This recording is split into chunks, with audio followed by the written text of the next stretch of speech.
All right, my gosh. Is everybody ready? All right, well, let's get this show on the road. Welcome to Barnes Nobel Union Square. My name is Maria Salas, and it is a pleasure to welcome all of you to a special event, one that has been too long in coming. Tonight we celebrate the release of the latest installment of Christopher Paolini's inheritance cycle, Brisingr.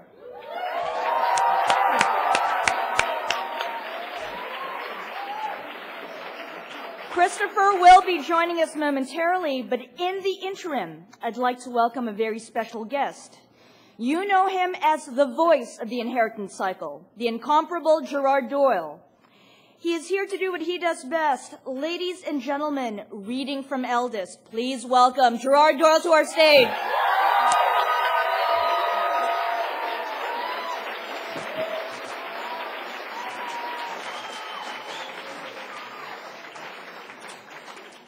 Hello, good evening, good morning.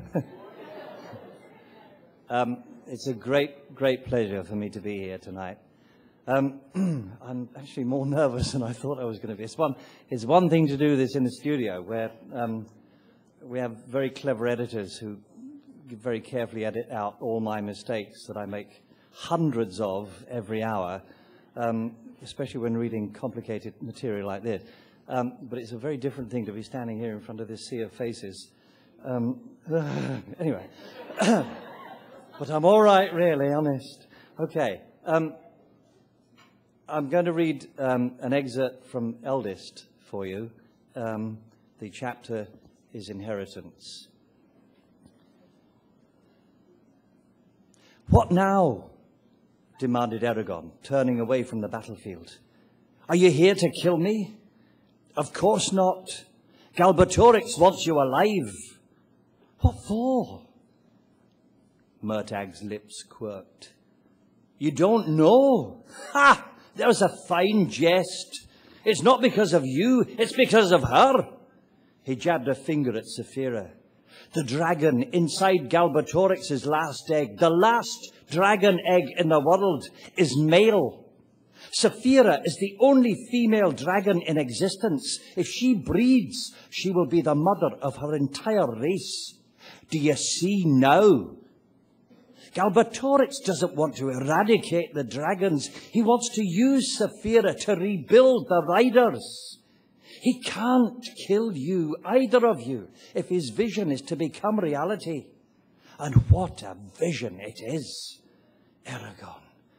You should hear him describe it. Then you might not think so badly of him. Is it evil that he wants to unite Allegasia under a single banner, eliminate the need for war, and restore the riders? He's the one who destroyed the riders in the first place. And for good reason, asserted Murtag. They were old, fat, and corrupt. The elves controlled them and used them to subjugate humans. They had to be removed so that we could start anew.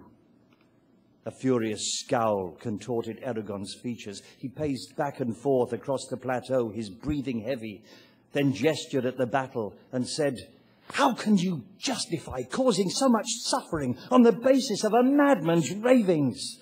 Galbatorix has done nothing but burn and slaughter and amass power for himself. He lies, he murders, he manipulates. You know this. It's why you refused to work for him in the first place. Aragon paused, then adopted a gentler tone. I can understand you were compelled to act against your will and that you aren't responsible for killing Hrothgar. You can try to escape, though. I'm sure that Arya and I could devise a way to neutralize the bonds Galbatorix has laid upon you. Join me, Murtag. You could do so much for the Varden. With us, you would be praised and admired instead of cursed, feared and hated. For a moment, Murtag gazed down at his notched sword, and Aragon hoped he would accept. Then Murtag said in a low voice, You cannot help me, Aragon. No one but Galbatorix can release us from our oaths. and he will never do that. He knows our true names, Eragon. We are his slaves forever. Though he wanted to, Eragon could not deny the sympathy he felt for Murtag's plight. With the utmost gravity, he said, "Then let us kill the two of you." Kill us? Why should we allow that? Eragon chose his words with care.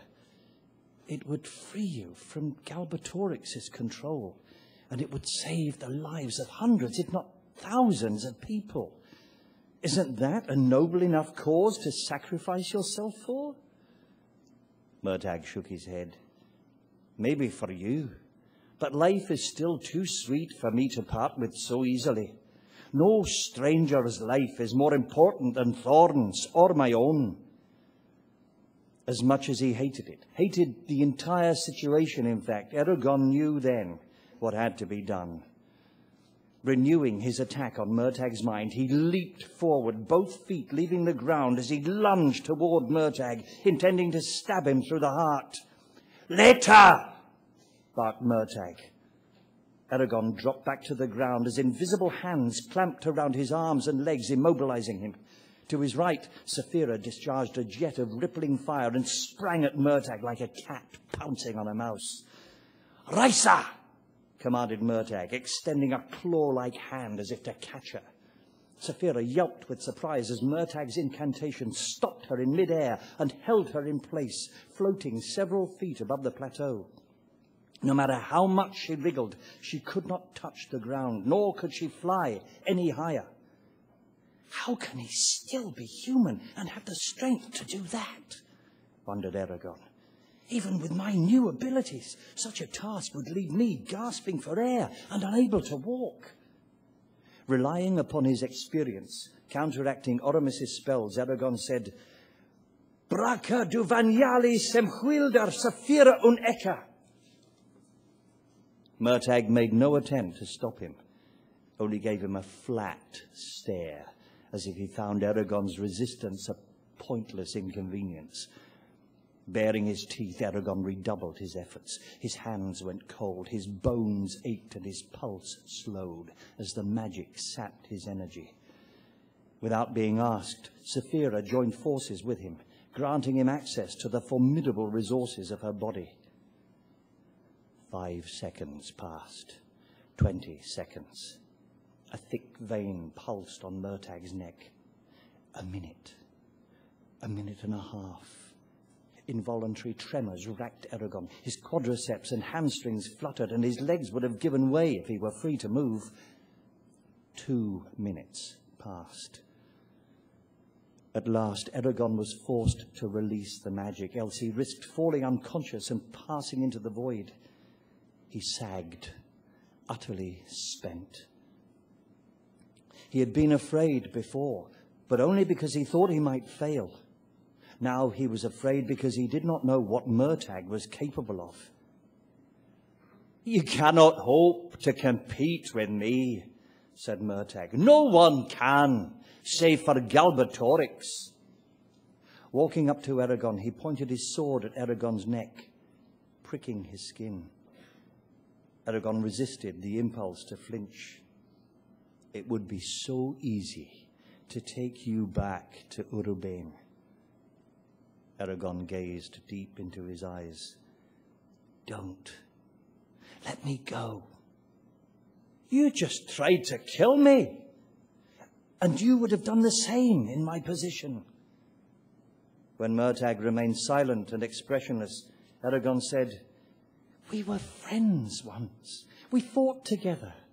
Galbatorix can't have twisted you so much that you've forgotten. If you do this, Murtagh, you'll be lost forever." A long minute passed, where the only sound was the hue and cry of the clashing armies. Blood trickled down Eragon's neck from where the sword point cut him. Saphira lashed her tail with helpless rage. Finally, Murtagh said, "I was ordered to try to capture you and Saphira. He paused. I have.